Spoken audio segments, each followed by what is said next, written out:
तालुका जावली, जिल्हा सातारा.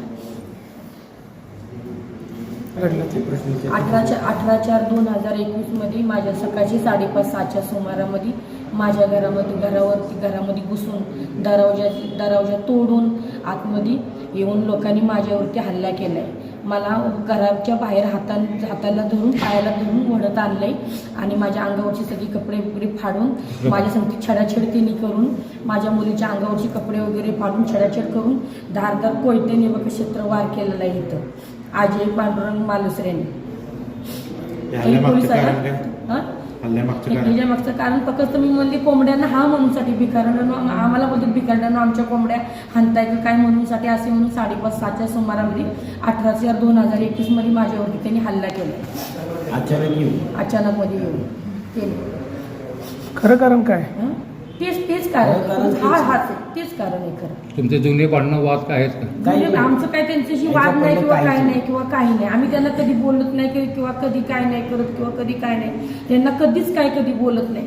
तिने अचानक मध्ये आमच्यावरती येऊन असं केलेलं आहे. गावाने ह्याच्यामुळे आमच्यावरती बहिष्कार पण टाकलेला आहे. गावातली लोक आमच्याबरोबर बोलत नाही. आम्हाला कुठलं आमंत्रण नाही, कुठलं काही सुद्धा नाही. थोडक्यात वाढीत टाकले तुम्हाला. हा, घरातील अजून कोणकोणत्या व्यक्तींवर हल्ला झाला?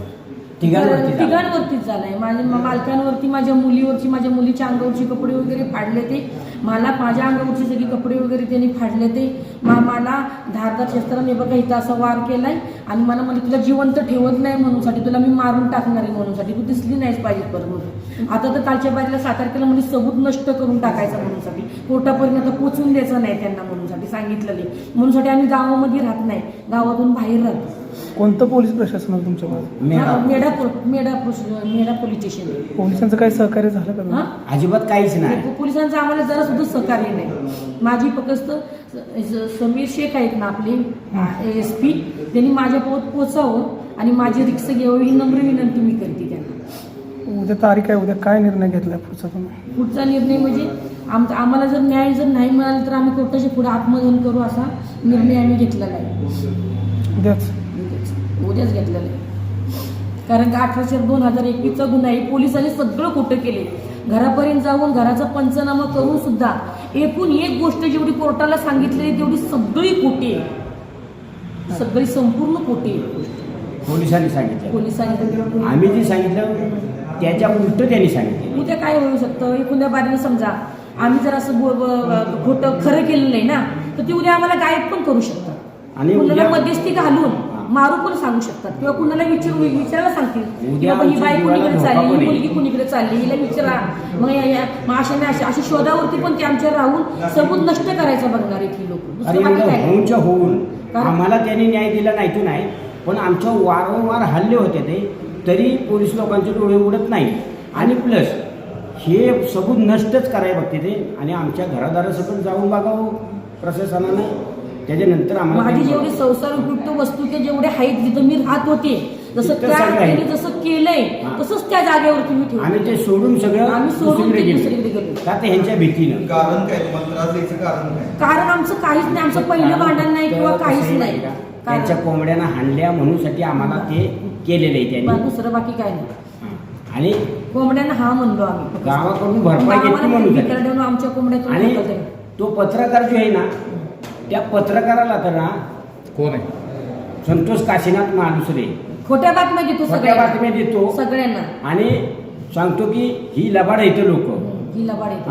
ह्याच्यामुळे आमच्या गावातलं पण आमच्यावर कोण बोलत नाही काय नाही. आणि त्याच्यामुळे काय झालं माहिती का, गावात पण आमच्यावर बहिष्कार टाकलेला आहे. की कास्ट कुठली? मराठा, सगळे मराठीच आहेत. गावात आमच्यावरती बहिष्कार टाकलेला आहे. हा गावामध्ये गेल्याच्या नंतर बी सिद्ध होऊ शकतो. गावातली पण माणसं हो म्हणू शकतात. ह्याच्याबद्दली काही दुमत नाही. हे काय आम्ही मनाचं म्हणत नाही.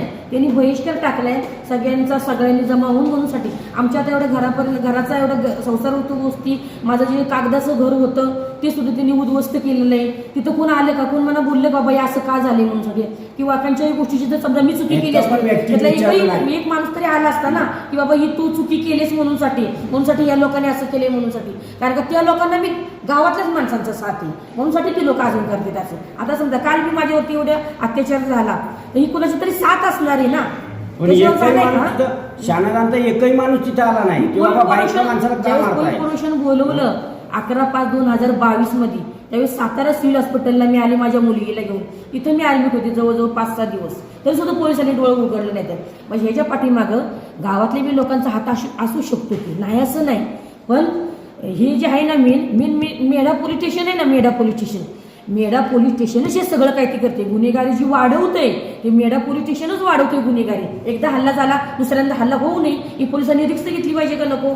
मग पोलीस रिक्स घेत नाहीत. आणि हे पोलीस काय सांगतात माहितीये का, तुम्ही जावा, तुम्ही पण भांडणं करा, म्हणजे ती पण तुम्हाला मारतील, म्हणजे क्रॉस कंप्लेंट पडेल, म्हणजे दोन्ही पण पार्ट्यांना उचलून आम्ही आतमध्ये टाकू, त्यांना बी जा म्हणू, आणि तुमच्यापासून आपलं जे काय आहे ते आम्हाला जर थोडंफार भेटलं समजा, तर आम्ही गरीब आहे, आम्ही कागदाच्या गरज होतो, म्हणजे आमच्याकडे पैसे आहेत का कोणाला द्यायला?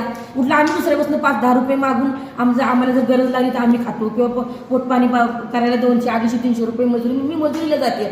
पण ही जास्त करून पोलिसांनी सगळं केलेलं आहे. सगळे जेवढे कोर्टाला सबूत आहेत ना पोचवलेले पोलिसांनी, ते सुद्धा आम्ही त्या नकला काढलेत बघा. ते सगळं पोलिसांनी खोटं केलंय. आणि ही जी गुन्हेगारी वाढलेली, जो माझ्यावरती अत्याचार होतोय तो मेढा पोलीस स्टेशनमुळेच होतोय. आता मी काल सुद्धा जाऊन आले, लेडीज तिथे गेल्यानंतर तिने गुन्हा दाखल करून घ्यायला पाहिजे का नको? तिने गुन्हा दाखल करून का नाही घेतला? जे काय ती मागणं बघेल. पण तुम्ही आलाय तर तुम्ही जेवढ्यांची नावं सांग, मी त्यांना बोलले, तुम्ही जेवढी सगळ्यांची नावं मी सांगते की तुम्ही नावं घ्या. ह्यात जर काही खोटं असलं तर तुम्ही माझ्यावरती कायदेशीर कारवाई करा. पण मी तुम्हाला सांगते की तुम्ही नावं घ्याई. ते म्हणते हा घेतो, हो घेतो, असं आम्हाला फसवायला लागली ती. आणि नंतर मग म्हणायला लागली, आम्ही जाऊन येतो डॉक्टरकडं. ती म्हणजे ते जावा, पण तुम्ही कुठल्या डॉक्टरकडे जाताय? आता ज्या लेडीजवरती अत्याचार झालाय तो इन्स्पेक्टर समजा, त्या इन्स्पेक्टर म्हणलं पाहिजे त्यांचा पहिला गुन्हा दाखल करून घ्या आणि यांना पाठवून द्या म्हणून साठी. आता लेडीज कुठल्या डॉक्टर पुस्तक हे मला तपासणार आहेत का? नाही. जे काय मला जे झालंय ते उद्या मी कोर्टाला दाखवणार, बाबा हे असं झालंय म्हणून साठी. आणि ती प्रीत मी कोर्टाला तिथं दिलेली आहे पहिलीच. कारण का आदल्या दिवशी आमची तारीख आणि तिने आमच्यावरती 5 तारखेला हल्ला केला. नाही, 7 तारखेला हल्ला केला आणि 7 तारीख आमची होती कोर्टाची. 7 तारीख कोर्टाची होती, बरोबर चुकली आहे. असं केलेलं आहे बघा तुम्ही. म्हणजे मेन म्हणजे कारणीभूती मेढा पोलीस स्टेशनच आहे. फक्त काय करणार माहिती का, त्यांच्यावरती कोणची गोष्ट येऊ नये म्हणून साठी मला म्हणतात हो असं करू तसं करू, हा थांबा जरा धीर घ्या. मग ते उलट प्रश्न विचारतात. आता ते झालंय ते मी बोलणार का नाही, आणि जे जबान द्यायला गेलो की मला ते विसरवतात. मग ते तुमच्यावरती असं झालंच नाही, विसरवतात. आणि काय बोलतात माहिती का, जे नावं दिलेली गपचूप घ्यायची ना, तुमचं काम आहे ना ते. आम्ही 100 नावं सांगू, तुमचं लिहिण्याचं काम आहे. तुम्ही उलटं बोलायचं नाही मला की इतक्या माणसाने मारलं मग तुम्ही जगली कशी, म्हणजे मेल्याच्या नंतर तुम्ही पंचनाम्याला येणार. उद्याची फक्त भूमिका सांगा तुमची काय? उद्याची फक्त भूमिका अशीच आहे की जर आम्हाला न्याय भेटला नाही तर आम्ही आत्मदहन कोर्टाच्या समोर करणार. आणि फायनल आहे. ठीक. कारण बार मार खाण्यापेक्षा ना एकदाच मेलेलं चांगले.